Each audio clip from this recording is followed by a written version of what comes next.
if you don't know who Sleater-Kinney are, you should definitely go through their discography because they have a few great albums and they've pretty much never missed a beat. They've never had a bad album throughout their discography at all. Dig Me Out and The Woods are easily their best, I think.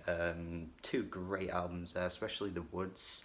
And that was in fact their last album when they broke up, but then they came back in 2015 with No Cities to Love, a solid comeback, and they have stayed together since then, and 4 years later they have a new album out. The only difference is that this time though, Janet Weiss, the drummer, unfortunately decided to leave because I think she said that she wasn't entirely on board with the direction that Sleater-Kinney are going in, and as well as that, you know, it's a long time being in a band. I mean, you probably at some point in your life think to yourself, well, I want to do something different. I want to go off on my own and, you know, start a new career or something like that. But the one thing that kept me really excited for this album, and I think many people, to be honest, was the announcement of Saint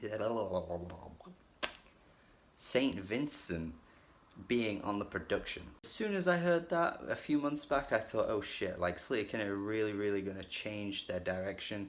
They're gonna go for something different, and I was excited. I was definitely excited to see what they were gonna do. Unfortunately though, look, I'm not gonna hold back here. I'm just gonna come out and say it. This is their worst album to date. The Centre Won't Hold is a pretty tepid album for Sleater-Kinney's standards.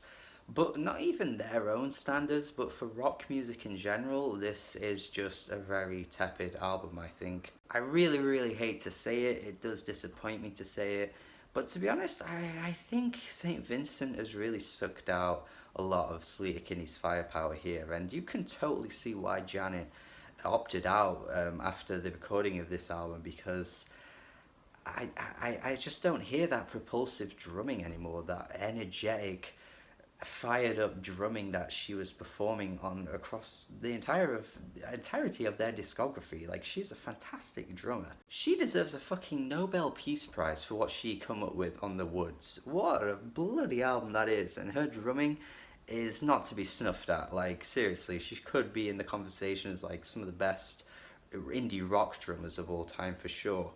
But like this one, I mean, I don't know what it is, but some tracks, the mixing is so poorly done, to the point where the drumming is just so soft and barely heard. I just don't see why they went for this. One of the best examples of that, I think, is The Future Is Here. You know, everything is front and center in the mix, and the drumming just takes a back seat. I just don't really see why this was a choice. It doesn't particularly make the song sound better, because what we've got, you know, at the front of the mix is just kind of a mediocre song, which is weird because on their last album this was never an issue, and you know what comeback albums can be like sometimes they're just really a huge letdown. But I don't think that album was. I think it just showcased everything that they were always good at, whereas this album isn't showing that really. A track like Ruins has completely no momentum to it whatsoever. The groove is just non-existent. I just find it such a slog to sit through. And even honestly, some of the singing across this album is a bit questionable too. Like, some of these hooks are incredibly weak. Like on Bad Dance, I'm not really sure what they were going for here, but that just isn't working for me at all. Can I go on with the really weird vocal inflection as well, with the just again another weird decision I think on their part, but I can commend them for at least trying something new.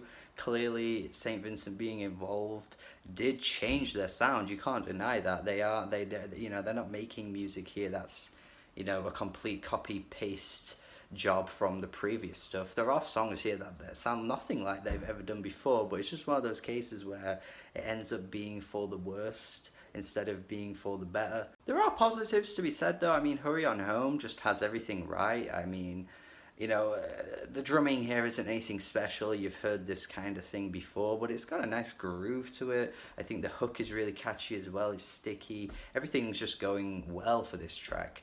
But like the first track though just takes so long to get going. The second half of the track is absolutely fire. I think that the performances in that part of the song are stellar, honestly. Some of the best on the whole album, I think, there, but like it just takes so long to get to that point that it is, once again, just a bit of a slog to sit through. The Dog the Body has these really flat harmonized vocals, which just completely drags the song down. Like, I don't know what it is. It's not that it sounds like really commercial or something, but it just sounds really soft. Like, I just don't think this direction works for this band, really. They decide to cop out with a really cliche ending as well, with a ballad. I hate it when bands do this. I think I've said it in reviews before as well, but like, you know, you've got an entire album filled with like rock type songs, and then the final song has to be the ballad. It's such a cliche that annoys me for some reason. I come across it so often, and yeah, Sleater-Kinney don't pull this one off too well, to be honest. The lyrics here just don't really do anything for me. Same on a track like Restless as well, with the whole, the ugliest things are you and me and you, we're the ugliest things. It's just so corny. Come on, man, you can write better than that. And I would probably argue that the most important thing about every Sleater-Kinney album is far from the lyrics, really, when the music is always so good.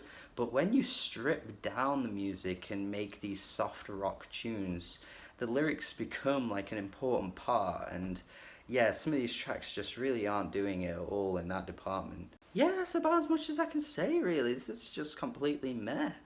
Occasionally a good tune comes through, like on the second track. The second half of the first track is really, really good as well.